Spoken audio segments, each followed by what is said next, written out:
के बारे में कि जो किसी भी कंपनी की, चाहे प्राइवेट हो चाहे हमारी पब्लिक कंपनी हो, उसको फॉर्मेशन के लिए, उसके एस्टेब्लिशमेंट के लिए क्या क्या फॉर्मेलिटीज हमें पूरी करनी पड़ती हैं, कौन कौन सी एक्टिविटीज हमें करनी पड़ती हैं।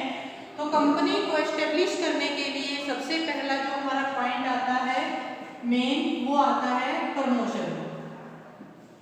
प्रमोशन क्या होता है? प्रमोशन के अंदर क्या आएगा हमारा कि प्रमोशन में जो व्यक्ति प्रमोशन की एक्टिविटी का काम करेगा वो प्रमोटर कहलाएगा। जो पर्सन प्रमोशन की एक्टिविटी का काम करेगा वो कौन कहलाता है? प्रमोटर कहलाता है। और प्रमोटर का काम क्या होता है? जिस व्यक्ति के माइंड में ये आइडिया आता है, कोई नया विचार आता है, कोई नई थिंकिंग है उसकी, कोई नया बिजनेस एस्टेब्लिश करने के लिए, कोई नया प्रोडक्ट मार्केट के अंदर लाने के लिए, तो उस काम को हम क्या कहते हैं? प्रमोशन कहते हैं।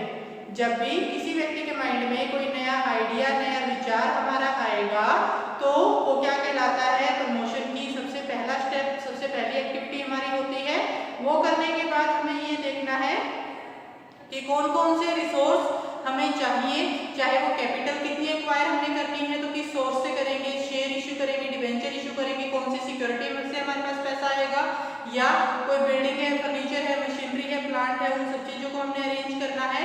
तो सबसे पहले जब माइंड में विचार आता है कि हमें कोई नया बिजनेस एस्टेब्लिश करना है या कोई नया प्रोडक्ट हमें लॉन्च करना है, कोई नया प्रोडक्ट हम नई वस्तु मार्केट में लेकर आए, तो that is called promotion activity. और जो व्यक्ति ये सभी काम करेगा, जिस व्यक्ति के माइंड में विचार आता है, जो रिसोर्सेज को असेंबल करने का काम करेगा, हमारी थिंकिंग को एक फिजिकली रूप देने के लिए, यानी कि जो हमने सोचा है, आइडियाज जो हमने सोचे थे उनको रियल रूप देने के लिए, उनको रियलिटी में कन्वर्ट करने के लिए वो क्या कहलाता है? हमारा प्रमोशन कहलाता है। जो व्यक्ति प्रमोशन का काम करेगा उसको हम क्या कहते हैं? प्रमोटर कहते हैं।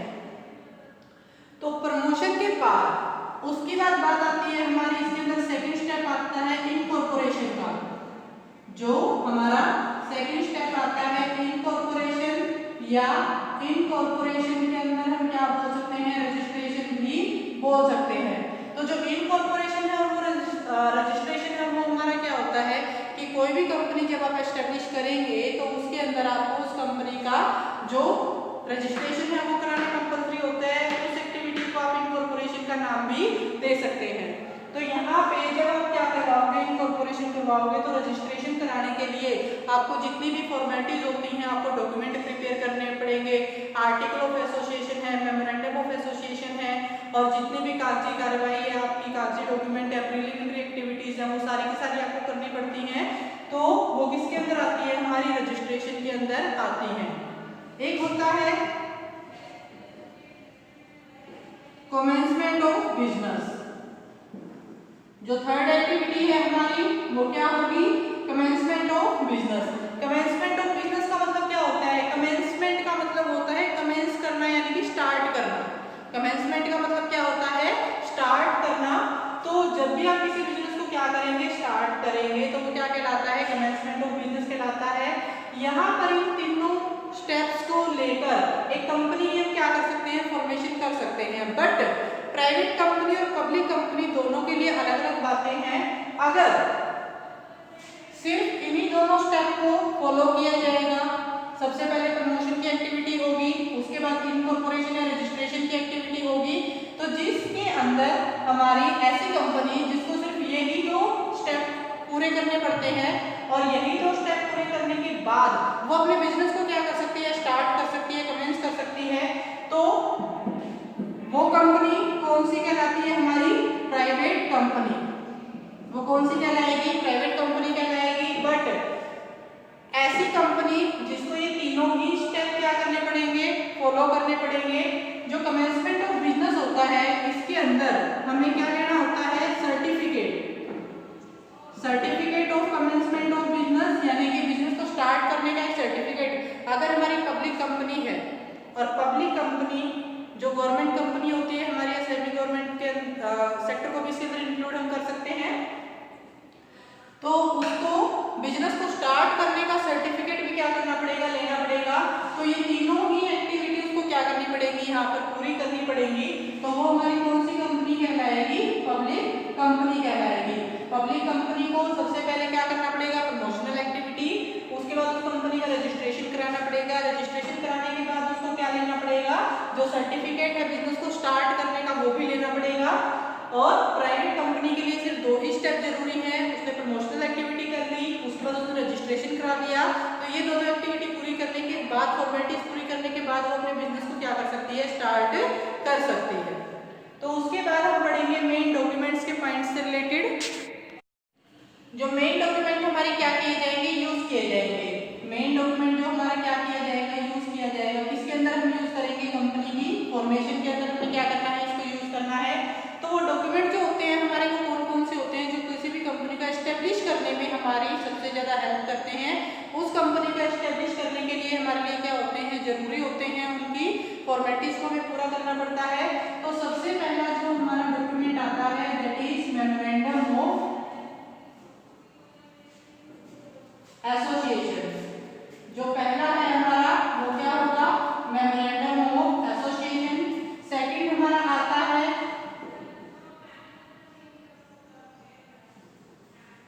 Article of association. थर्ड हमारा आता है प्रोस्पेक्टस। थर्ड जो हमारा आता है वो क्या होता है, प्रोस्पेक्टस होता है। तो यहाँ पर 3 टाइप के डॉक्यूमेंट आपको क्या करने पड़ते हैं, पूरे करने पड़ते हैं जब आप किसी कंपनी की फॉर्मेशन करेंगे। सबसे पहला है हमारा मेमोरेंडम ऑफ एसोसिएशन, उसके बाद नेक्स्ट है हमारा आर्टिकल ऑफ एसोसिएशन, और थर्ड हमारा कौन सा होता है, प्रोस्पेक्टस होता है। तो जो मेमोरेंडम ऑफ एसोसिएशन है हमारा वो क्या होता है, और उसके अंदर कौन कौन से हमारे डॉक्यूमेंट जो होते हैं वो हमारे आते हैं, इससे रिलेटेड हम क्या करेंगे, डिस्कस करेंगे। तो मेमोरेंडम ऑफ एसोसिएशन जो होता है एक ऐसा डॉक्यूमेंट होता है जिसके अंदर डिफरेंट टाइप की कंडीशंस जो होती हैं हमारी, जिसके लिए कंपनी को क्या किया जाता है, एस्टेब्लिश किया जाता है, स्थापित किया जाता है, वो सारी की सारी कंडीशंस हमारी लिखी होती हैं। और मेमोरेंडम ऑफ एसोसिएशन के अंदर हमारे कौन कौन से जो क्लॉजेस होते हैं वो हमारे इंक्लूड किए जाते हैं। सबसे पहला इसके अंदर जो क्लॉज होगा हमारा वो कौन सा होता है, नेम क्लॉज। सबसे पहला मेमोरेंडम ऑफ एसोसिएशन के अंदर हमारा क्या आता है, नेम क्लॉज आता है। नेम क्लॉज के अंदर हम क्या मेंशन करते हैं, नेम क्लॉज के अंदर हम मेंशन करते हैं जो कंपनी हम एस्टेब्लिश करने जा रहे हैं उस कंपनी का जो नाम है वो हमारा क्या होगा। इसके अंदर 2-3 कंडीशंस हमें पूरी करनी पड़ेंगी। क्या कि उस कंपनी का नाम किसी दूसरी कंपनी के नाम से मैच ना करता हो, यानी कि सिमिलर ना हो। सेकंड थिंग इज उस कंपनी का नाम किसी एनिमी कैरेक्टर का नहीं होना चाहिए, यानी कि किसी शत्रु देश या शत्रु जो व्यक्ति है उसके नाम पे नहीं होना चाहिए, या कोई ऐसा नाम, ऐसा वर्ड उसके अंदर, ऐसा शब्द उसके अंदर हम इस्तेमाल ना करें जो सेंट्रल या स्टेट गवर्नमेंट के द्वारा क्या किया गया हो, वर्जित किया गया हो, प्रोहिबिटेड किया गया हो। तो ऐसे शब्द का हमें प्रयोग नहीं करना है। सेकंड आता है हमारा situation close.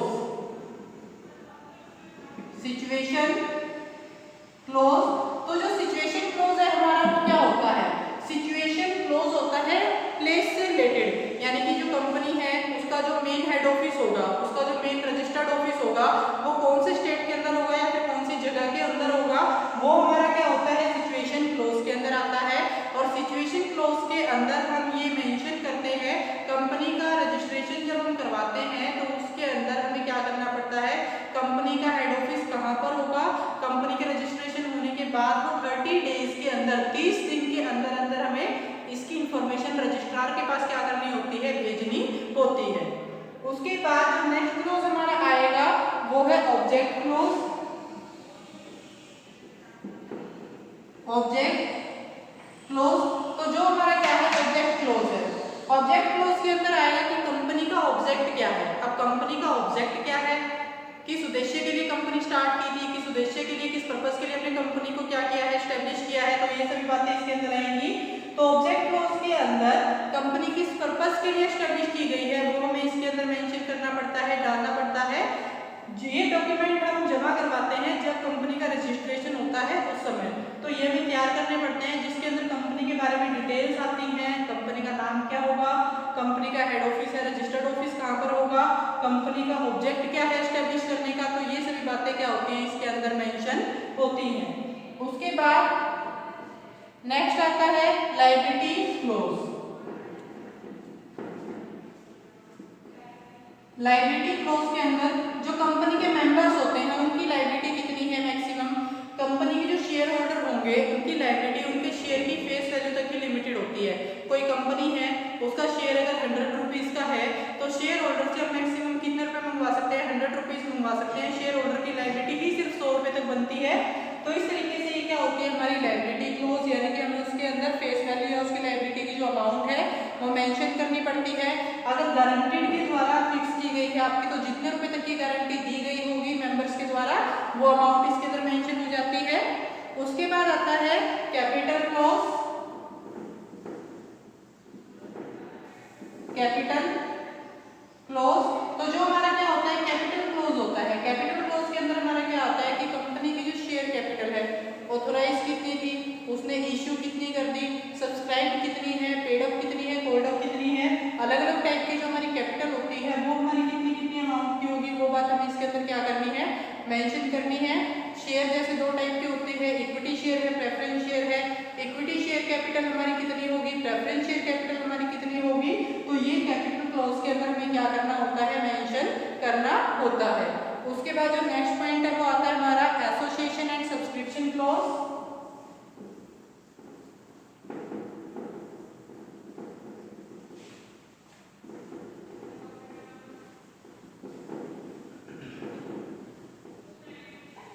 Association and subscription close के अंदर क्या होगा कि कंपनी के आर्टिकल्स के ऊपर जो हमारे मेंबर्स होते हैं, डायरेक्टर होते हैं, उन सबके सिग्नेचर का होना क्या होता है जरूरी होता है, यानी कंपलसरी होता है। तो वो किसके अंदर आएगा हमारा एसोसिएशन क्लोज के अंदर आएगा।